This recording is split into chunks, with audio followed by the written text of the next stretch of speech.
Hey, what's up, everybody? True Boxing here. Thank you for coming back to get hit with the truth. So today we are doing the Boots versus Avanesyan DAZN recap, as we are going to recap the main event from the July 13th DAZN card that was headlined by Jerome Boots Ennis defending his IBF welterweight championship of the world against David Avanesyan.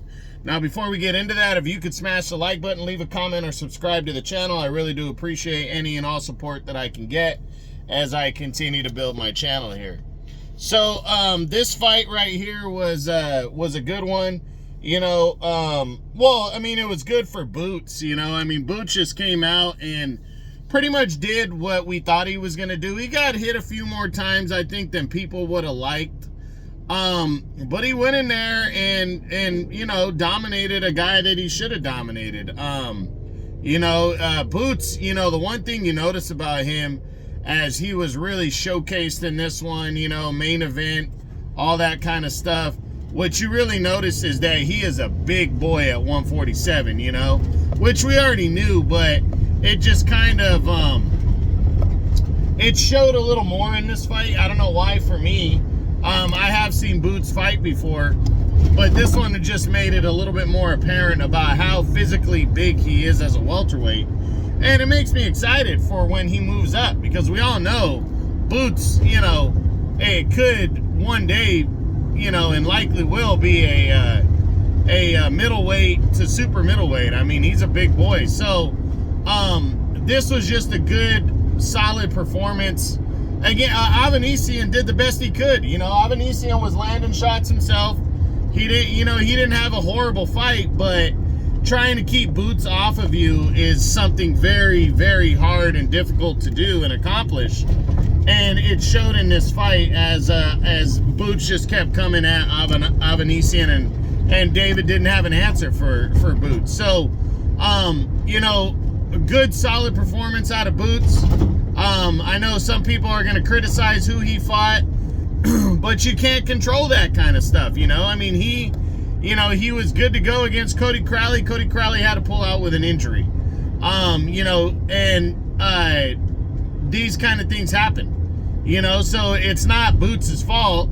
And, you know, I'm sure he scrambled to fight whoever would fight him, and David Avanesyan stepped up to the plate. You know, and then also on the flip side, the people comparing that Boots stopped him around faster than Bud just makes me laugh, you know. I don't think that really has any significance to anything, you know, when it's that close.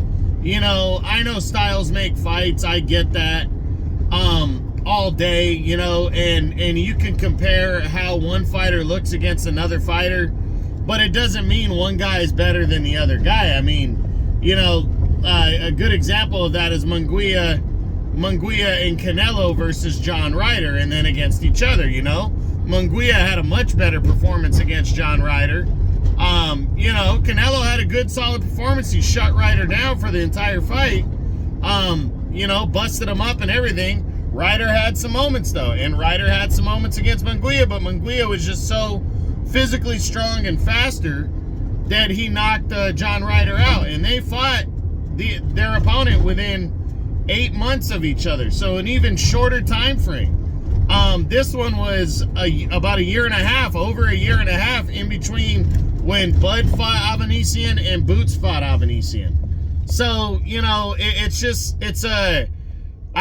some of the comparison matters, some of it doesn't. You know, but also stylistically, you know, Boots is a pressure guy who, you know, is naturally bigger. And he stops Avanesyan the way he does at the end of 5, where Avanesyan quits. But Bud, you know, it took him into the 6th round, but Bud is a different fighter. Bud's you know, a boxer, a pure boxer with power.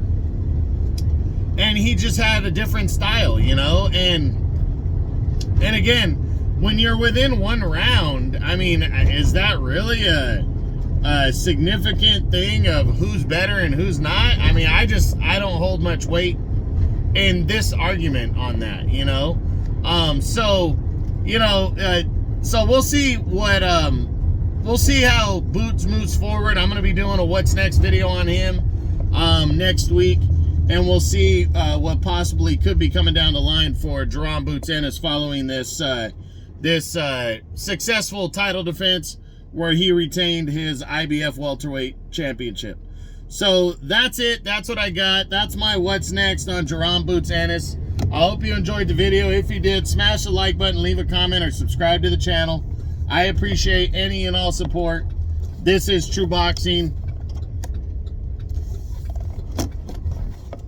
And you've been hit with the truth.